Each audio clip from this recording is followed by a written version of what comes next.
to study absolutely Proverbs chapter 3, mga kapatid.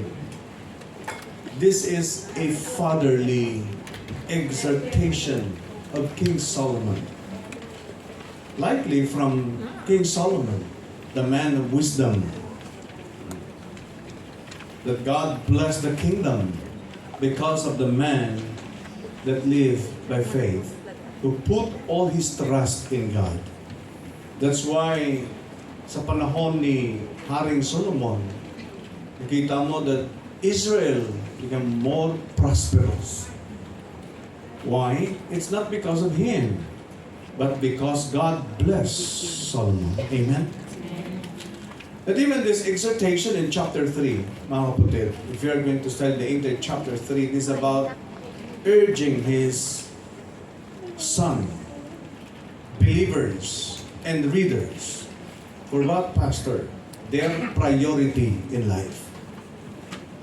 That where Solomon acknowledged God in his life, mahirap na mamuhay tayo without the presence of the Lord in our life. To prioritize the what, Pastor? The Lord in our lives. His wisdom. Completely.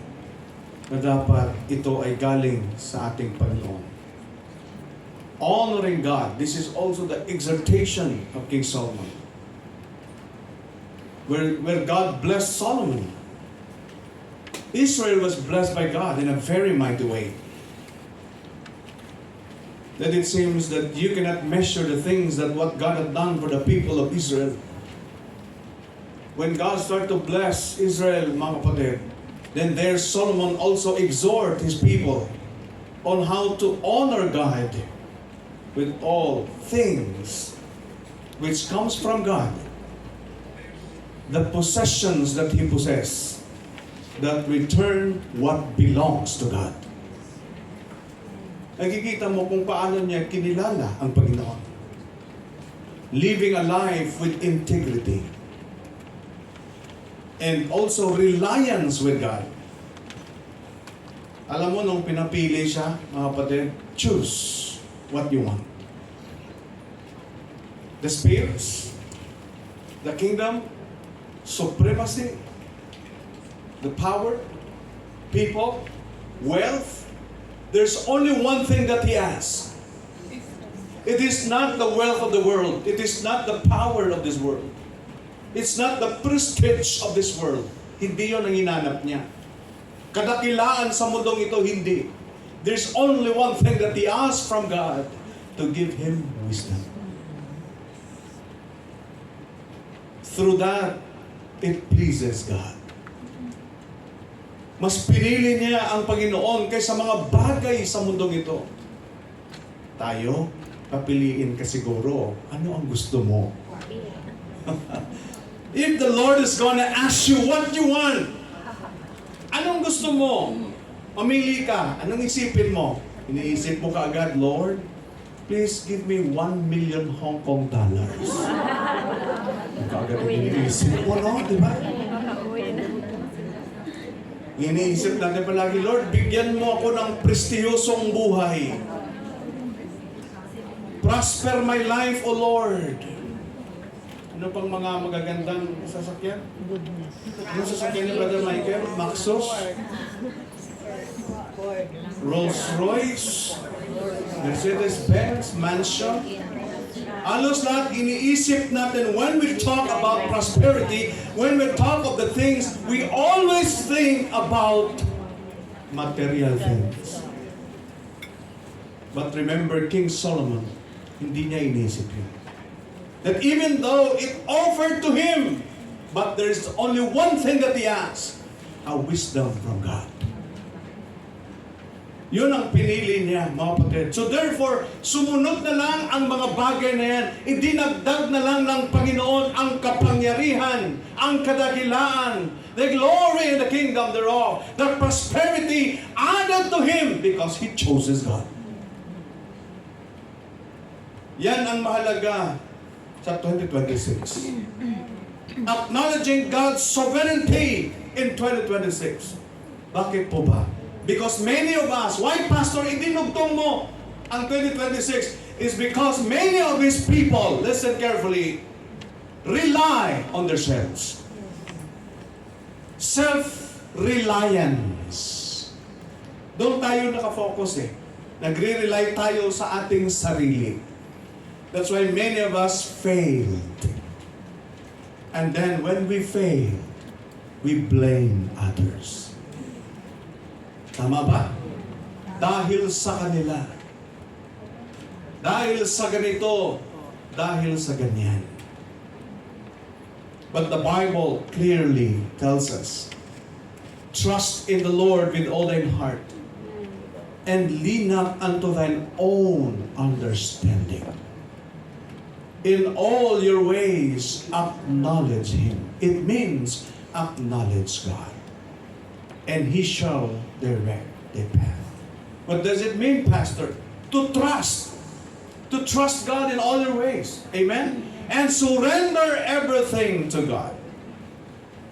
Because only God knows what's the best. What's the best? Kung ano ang pinaka-the best sa buhay na ito, ang Panginoon lang ang nakakaalam niyan. Kaya marami tayong prayer na that is what we call hindrance to prayer. I will use another term, hinder the prayer.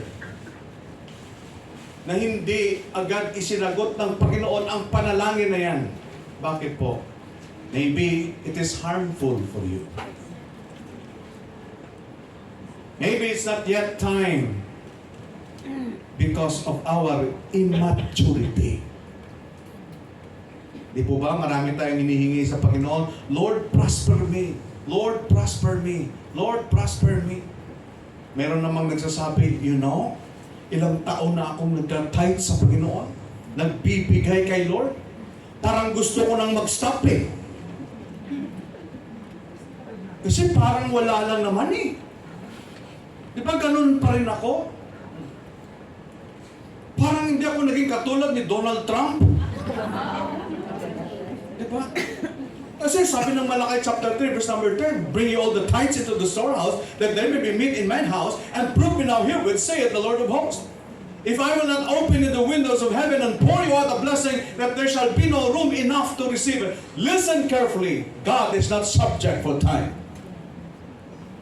Hindi ka agad na nagtanim ka, aani ka kaagad. Huwag kang maging katulad doon sa isang mayaman sa amin.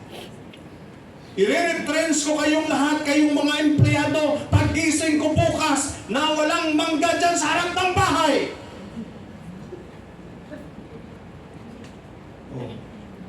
Eh di yung mga supervisors na naghanap ng bako. Bumili ng mangga na mayroon ng bunga. At pagkatapos pinabako at itinanim doon sa harap ng bahay niya. Pagising niya, paglabas na doon sa sala niya, gumanon siya. Nakita niya may mangga na may bunga na, tumawa siyang mag-isa. Hindi ganon. Listen, sa buhay Kristiyano ay walang shortcut. Just understand it, kapatid. Intindihin mo yung mabuti na walang shortcut sa buhay Kristiyano. If you want God to bless your life more and more, you need to be more faithful to Him. Pinagmamasdan ng Panginoon ng ating motibo. The motive, what you have and what we have in our hearts. Ano ang motibo natin? Kahit sa pagbibigay, anong motibo sa pagbibigay?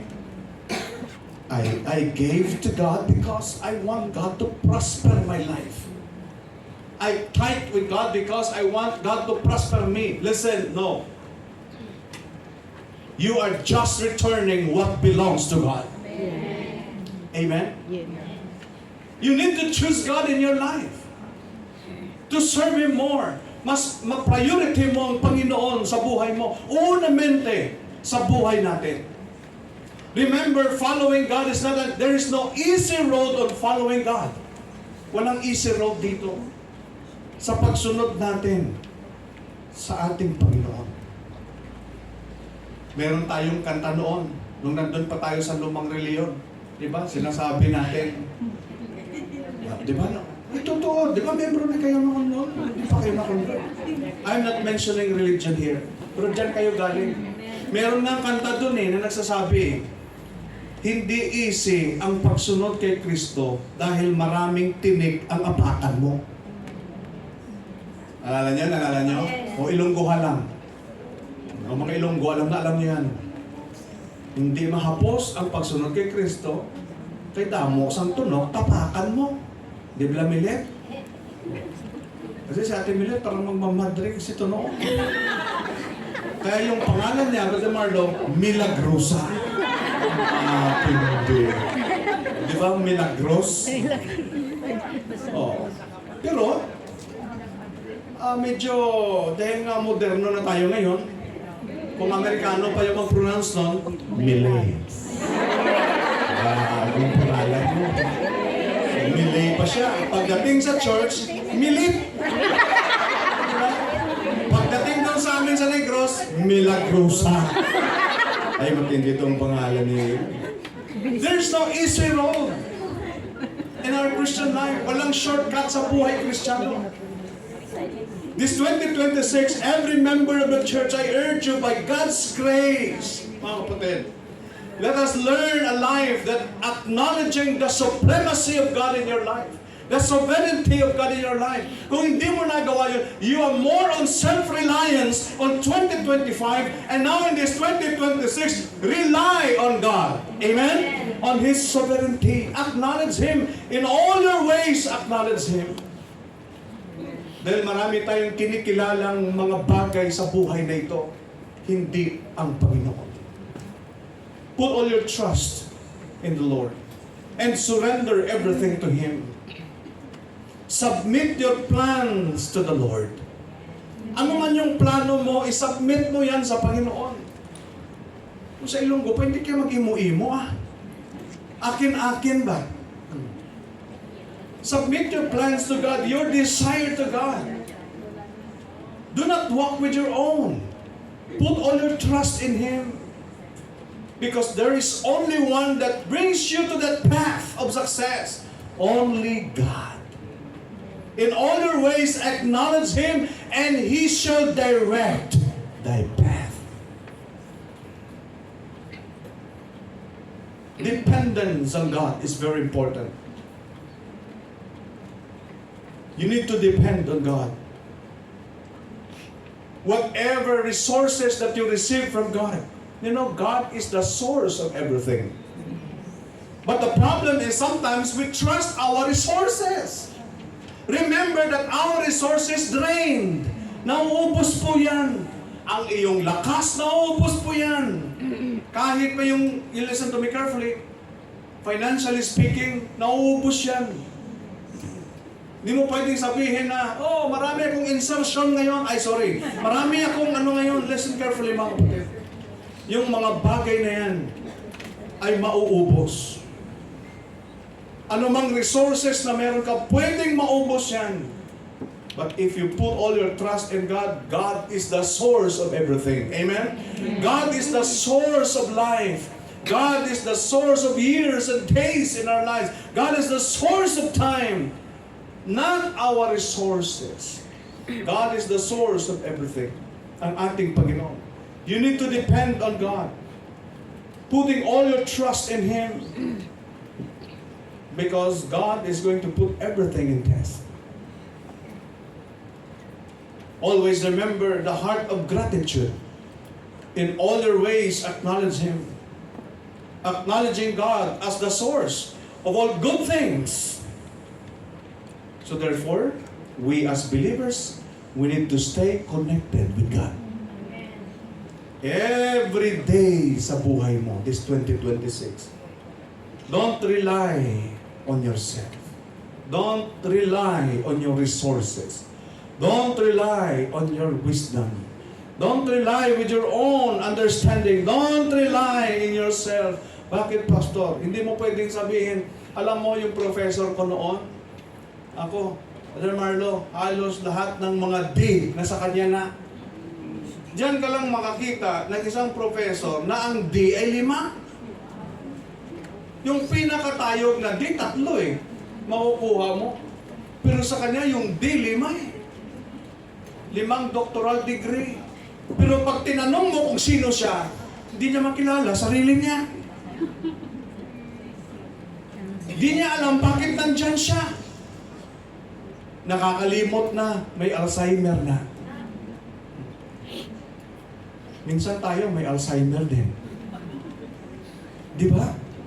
Saan yun, Pastor?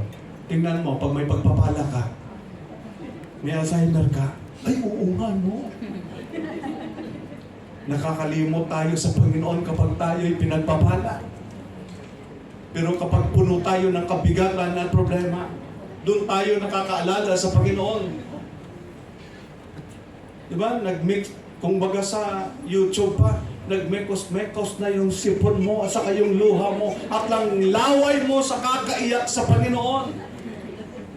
Bakit, Pastor? Dahil sa kabigatang dala mo ang pag-iyak sa Panginoon.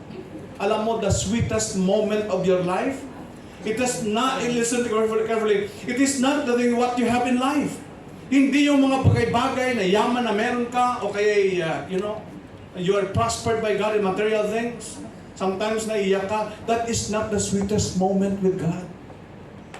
Alam mo saan yung panahon that you have a sweetest moment with God? Yung panahon na matindi yung pag-iyak mo sa Panginoon. Yung luha mo, yung sipon mo, yung laway mo, yung pawis mo sa kakaluhod sa Panginoon, sa panalangin, yan ang sweetest moment with God. Hindi yung sweet ka sa Panginoon dahil may pera ka ngayon. Ay, sweet kami ni Lord. Bakit? Kasi meron kang pera. You have your material things. What about pag wala na? Have you ever remembered Job? In the trials of his life. Nung wala nang lahat sa kanya, mga anak niya, pamilya niya, kaibigan, lahat ng bagay na wala sa kanya. But listen to me carefully, there is a sweetest moment between Job and God. What is that?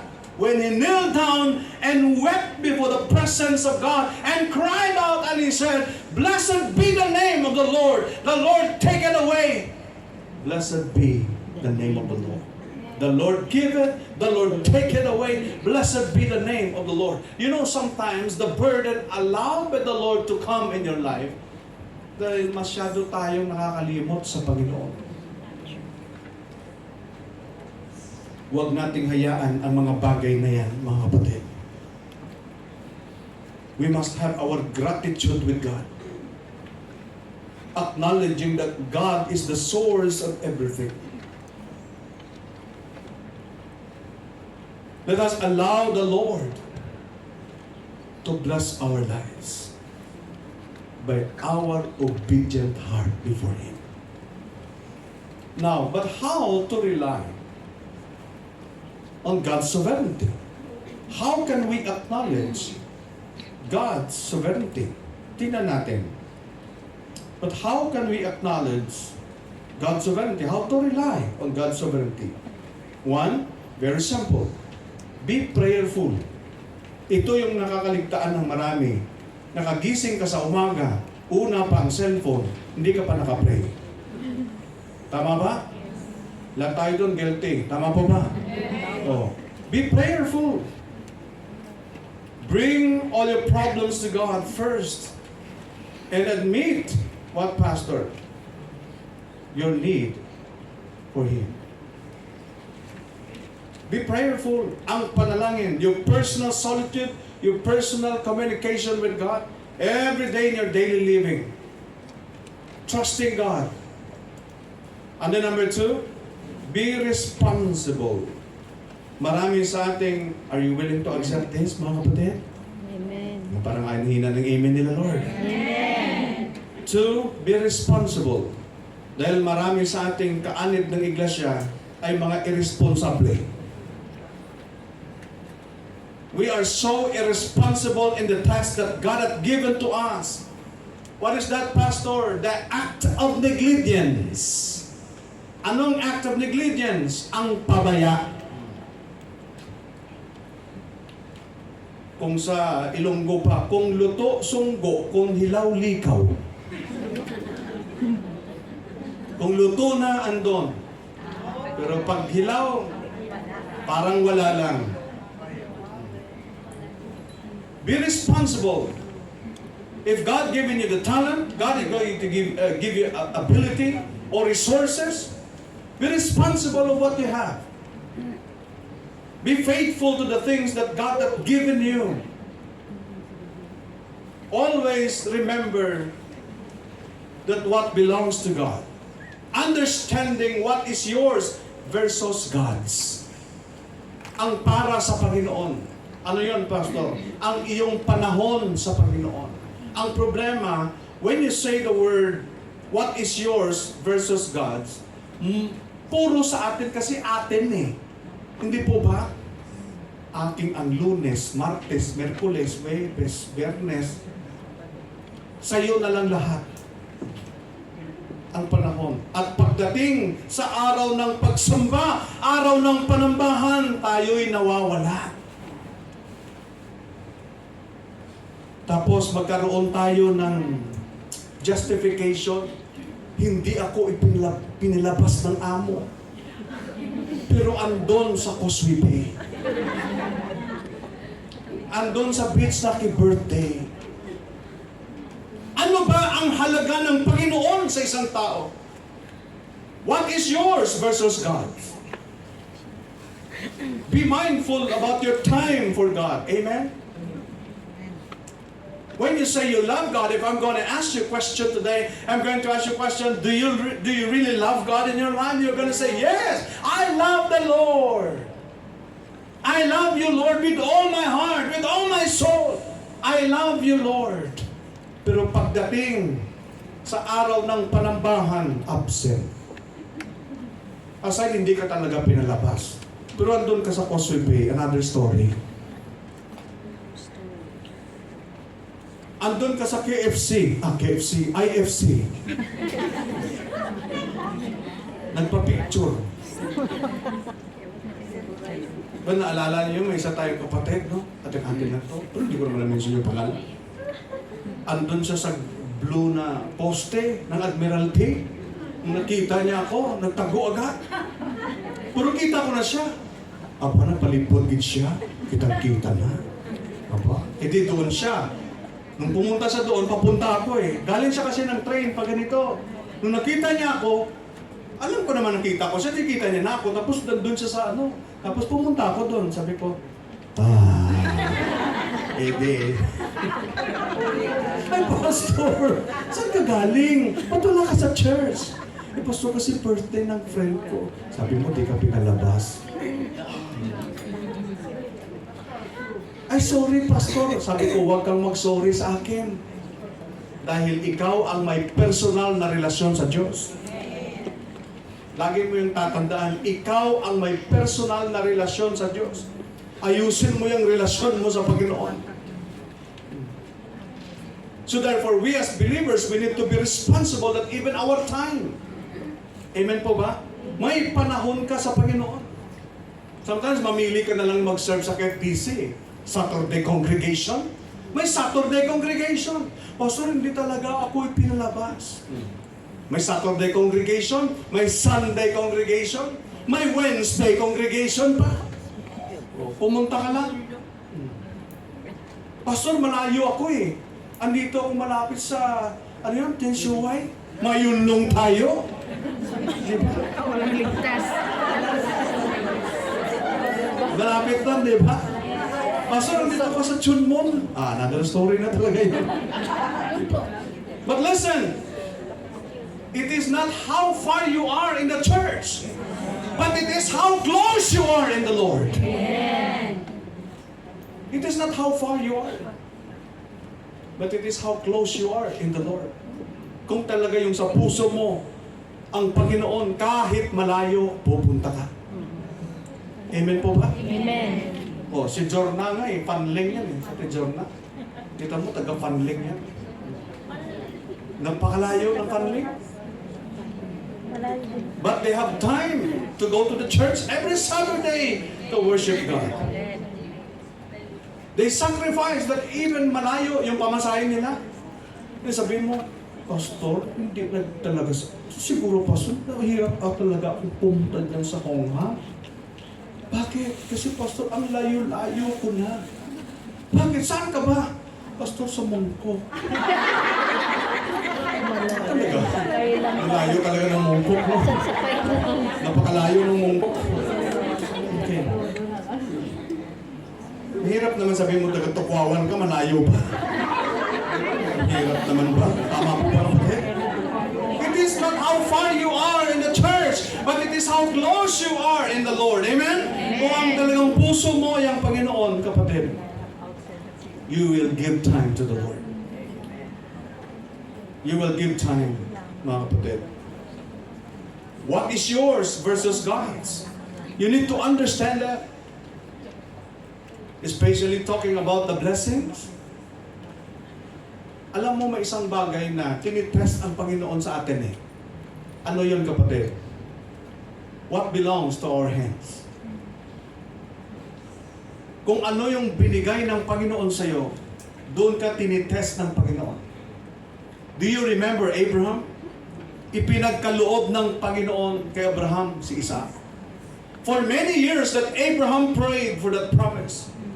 And then the promise fulfilled. And then the Lord take it up. Ang sabi ng Panginoon, offered me Isaac. Bring him to Mount Moriah and offered him as a burnt offering sacrifice. It's so painful to him. Tama po ba, kapatid? And sometimes sa mga ipinigay ng Panginoon, ipinagkaloob ng Panginoon sa atin, doon tayo tinitest. Kahit sa maliit na bagay. And sometimes tinitest tayo ng Panginoon that even our finances, tinitest tayo doon. Ano ba ang mahalaga? Ako o yung hinawakan mo? Maliit na bagay lang yan. But sometimes we are dishonest to those things. And sometimes we are not returning what belongs to God. Ibalik natin what belongs to the Lord. Amen? Amen. Be honest to Him. In this 2026, kung hindi mo nagawa ng 2025, by God's grace, listen, gawin mo ito. Meron kayo isang kapatid na nag-design. Sabi niya, hindi ko to nagawa noon. But now, gawin ko sa Panginoon. Do it for the Lord. Amen? Amen. Do it for the Lord. Not for anyone else, but do it for the Lord. Kung ikaw man ay naging tapat sa paglilingkod, gawin mo yan sa Panginoon. Without the praise of somebody. Amen ba? Amen. Without the acknowledgement of somebody. Dahil sometimes marami sa loob ng iglesia, they're aspiring to serve because they want to be acknowledged with people. Because they want praises with people. I praise God for the people who are very talented in the church. Marami sa ating mga kapatiran, very talented yan. Yung mga umaawit dito, talented talaga yan. Praise the Lord sa buhay nila. Mga musicians, praise the Lord. Si Jackie at si Gil, praise the Lord. Si Brother Michael, praise the Lord. Sa mga talents na meron sila, na binigay nila sa Panginoon. Ang Saturday choir, praise the Lord. Sabi, pag nakapula pa na, makita mo. Parang sila yung nandun sa ano eh. Ang ganda nyo dalhin sa Red Sea. Mawit kayo doon, di ba? Hindi kayo doon. Parang yung pula ng damit nila, parang it is a water turned into blood. During the time of Moses ba? Grabe, no? Sabi ko, matindi talaga itong sapato. Amen. Praise the Lord. They are so talented. Yung praise team natin, napapaawit dito. Praise the Lord for that. Amen? But remember this. All those things that what we are doing in the ministry is not for our sake, but for God's sake. Amen? It is for God. Everything we do in music ministry, for God, for His glory and for His honor. Amen? Kung ikaw man ay nagbibigay, do it for God. Amen? Pag nakita mo yung isa, hindi na siya faithful. Magbigay na 10 taon na sa simbahan. Ako pa yung 2 taon. Huwag mo siyang sundin. Bakit, Pastor? Because you have your personal relationship with God. It is between you and God. Ikaw yun at ang Panginoon eh. Hindi nga siya tapat eh. 15 years na nga sa simbahan. Puro tapat yung ginagawa niya. Andyan ba siya sa church? Hindi. Nasa tapat. Kung saan-saan na po. Do you understand what I'm saying? Kung sa mga Ilonggo pa, pag hindi ka mag-faithful sa Ginoo, tapat ka gid. Tapat ka gid. Always remember, mga kapatid, don't rely on yourself. Be responsible. Amen? Unahin mong Panginoon. Kung hindi mo yan nagawa ng 2025, gawin mong maging tapat pa, more and more sa Panginoon. Remember this world is not our home, and we are just passing through. Amen? I meditate the life of Pastor Abel, and I encourage also Sister Alice. I think Sister Alice is watching right now, maybe. Mga kapatid, few days ago, I encouraged her. Patuloy tayo sa Panginoon. Marami tayong ministry na gawin. Kahit umuwi na doon sa Abel, inunahan ka niya. Kahit umuwi na si Pastor Abel doon sa Panginoon, marami ka pang gagawin. Pagmasdan mong paligid mo, a lot of children, a lot of young people, a lot of people that need Jesus. Don't stop there. Just focus on the ministry. Proclaim the gospel of Christ. A lot of things that we're going to do in the ministry. I encourage her more and more sa gawain ng ating Panginoon. That's why the more I meditate about this life, this world is not our home. Pastor Abel is my Bible school student. He's one of my students in Bible school. He's one of the pillar as a missionary. Marami siyang pinagdaanan sa kamay ng Panginoon. We are just an instrument that used by God for His training in the Bible school for a matter of 3 to 4 years in the Bible school. Marami siyang hindi ma-explain na pinagdaanan ng buhay niya. Pero salamat sa Panginoon, sa kanilang buhay na sila ay ginamit. It established 3 churches. Because he's a church planter. Salamat sa buhay niya.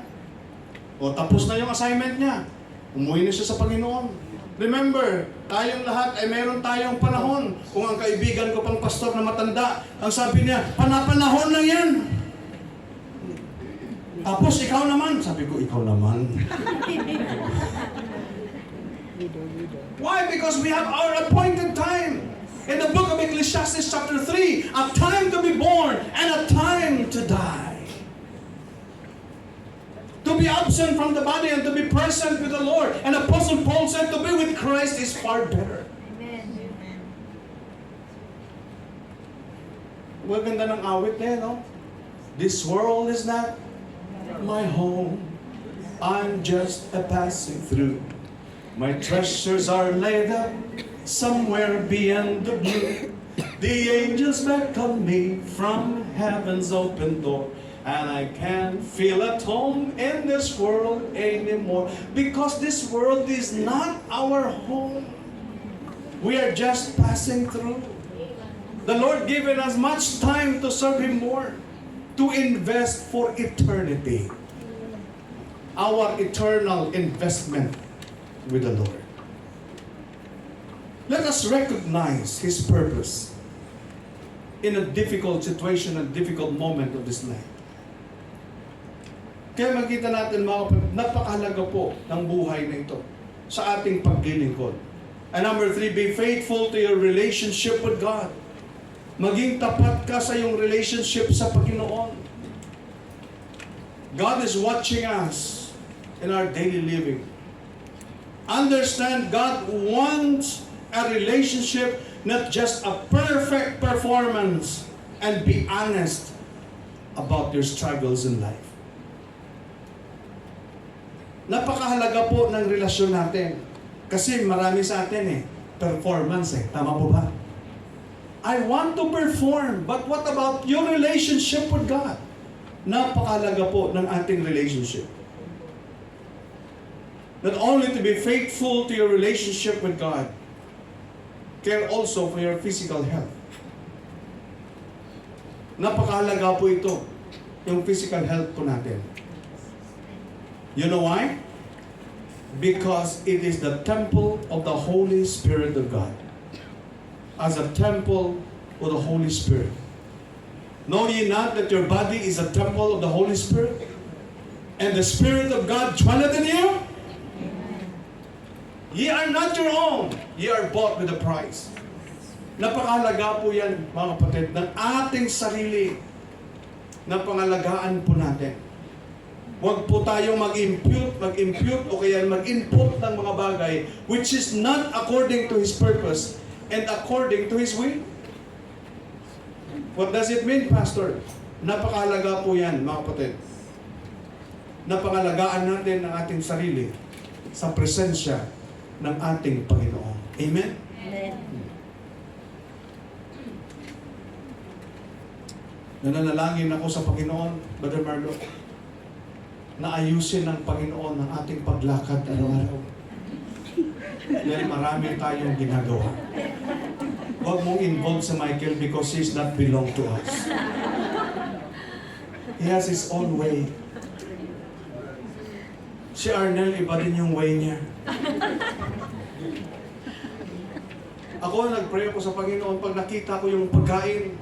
Kagabi, salamat sa nagdala ng pagkain. Pero naiinggit ako. Ate Bebot, yun ang kasalanan ko. Maiinggitin ako.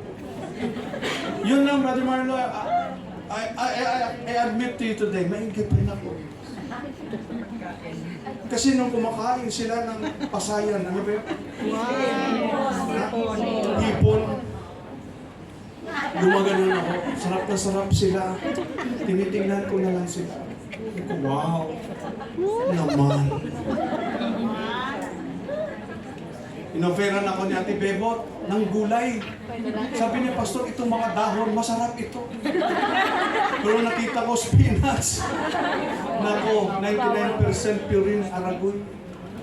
Ko hindi rin, mamili na lang kung ano-ano na lang yung mapulot ko. Sige, hayaan mo lang. Mabuti pa si Brother Arnel na dala ng masarap na salad. Macaroni salad na may sibuyas Bombay. Merong bell pepper. At mayroong tinagtad na manok. At nilagyan ng, sabi ko, first time ko nakatikim, nagluluto ako eh, pero ito nagluto-luto lang naman ako, pero first time ko nakatikim ng macaroni na may sibuyas Bombay. At saka bell pepper. Sabi ko, saan kaya idea nakuha ni Arnel? Pag alam mo yung, listen, pag alam mo na ito ay harmful sa iyong katawan, makinig ka mabuti, huwag mo nang ituloy. Amen po ba? Amen. Totoo yun. Alam mo na may high blood ka. O, kakain ka pa ng bagoong na mayroong fats ng baboy. At maraming kanin. At pagkuha, may sili pa. Pagkuha mo ng BP mo, yung BP mo, 200/100. Tapos sisigaw ka, bigyan niyo ko ng ice. Bigyan niyo ko ng ice. Dalhin niyo ko sa hospital.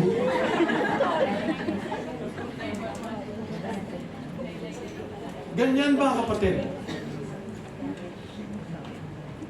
Alam mo na it costs you to be more sweeter. Ano yun, Pastor? Sweeter as the years go by. Alam mo namang mayroon kang sakit na ganyan. Hala, soft drinks ka pa ng soft drinks. Eh, Pastor, gusto ko kasi. Alam mo, harmful sa iyong katawan. Pag alam mo na harmful ito sa katawan, huwag mo nang ituloy. Amen po ba? Amen.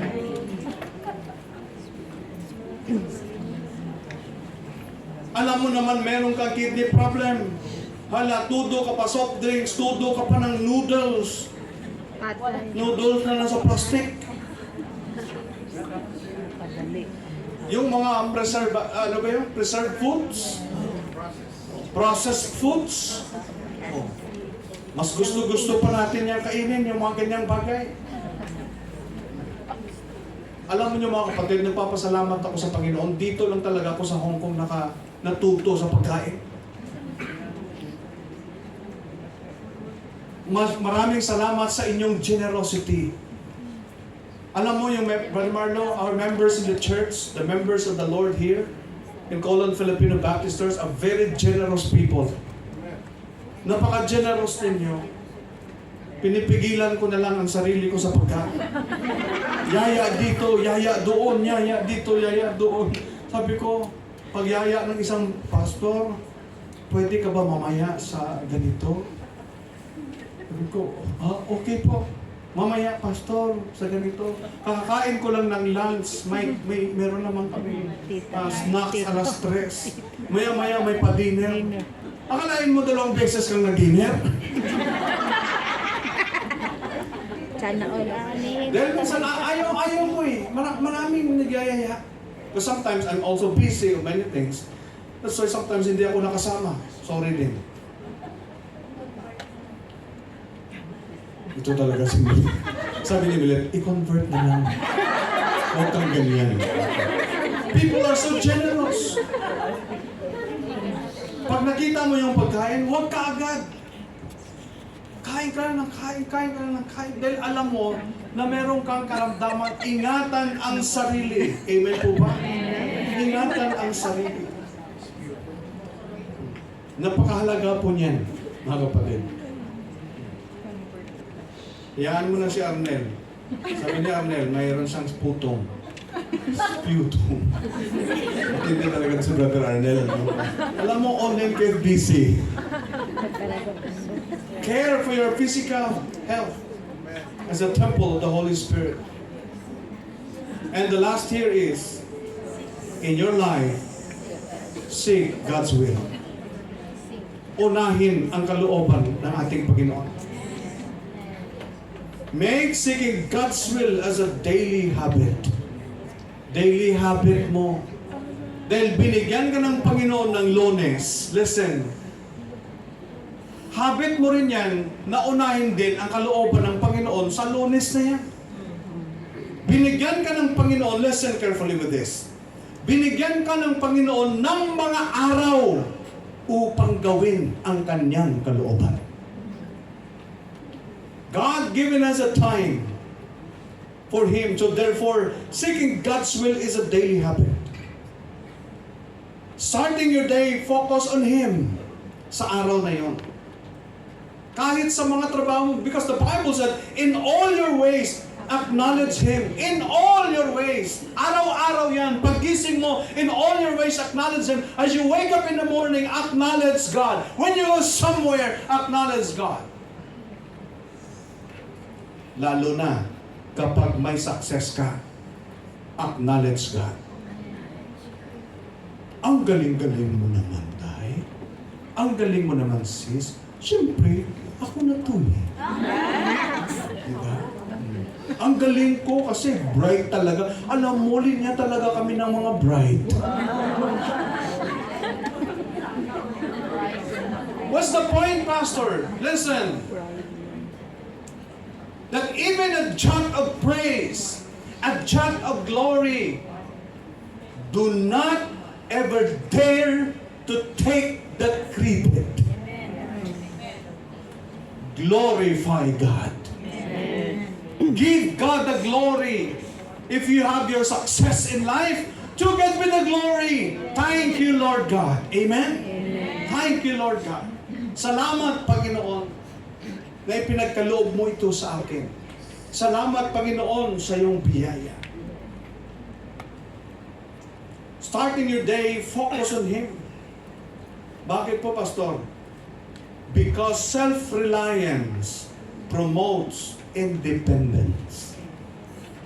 Always remember that self-reliance promotes independence. You're out of the will of God because it focuses more on yourself. So therefore, all of us must acknowledge God. Embrace your worth to love the Lord in your life with all your heart, rather than positioning yourself that only intending for yourself, para lang sa sarili. Mga kapatid, I'm closing with these things. Napakalaga. Look at the last part na meron tayo. Look at 2 Corinthians chapter 13, verse 14. Let us read all together. Read these tries. The grace of our Lord Jesus Christ and the love of God and the communion of the Holy Ghost be with you all. Amen. And have a prosperous year. If you want your year to be more prosperous, be in the will of God. And all God's people say, to God be the glory. We thank you, Heavenly Father. We thank you for this beautiful day. Thank you for another year that you've been giving us. Salamat, this 2026 ang maging mabunga, Panginoon, ang iglesia nito. Patuloy ka magdagdag, Panginoon, ng mga kaluluwa sa iglesia nito. Because increase belongs to you. Ikaw lamang, Panginoon, ang nagbibigay ng increase. Everything in this ministry depends on you. We can do nothing, O Lord, without you. Every situation we have, ano man ito, Panginoon, equip us. Strengthen our faith. Teach us more, Lord God. And Lord, this is my prayer. That all your people is going to have their commitment before your presence today to commit their life to you in this 2026. Na maging tapat sa iyo sa paglilingkod sa lahat ng aspeto ng buhay Kristiyano.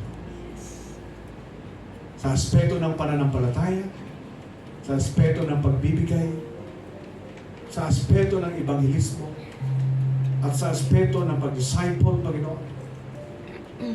Lord, make this commitment, Lord God, in every angle of your ministry to equip your people to follow your purpose and your will. I will obey you. With bowed head and eyes closed, can you say to the Lord today, Pastor, please pray for me. Please pray for me. I want to be faithful to the Lord. I commit my life and I will obey Him. In this 2026, I will not rely to myself, but I will rely on God's sovereignty, His supremacy in my life. Is that the desire of your heart, kapatid? Kung yan ang nais ng puso mo, can you give your right hand to God? I will pray for you. God bless you. God bless you. I will rely on God. God bless you. God bless you. God bless you. God bless you, Lord. God bless you.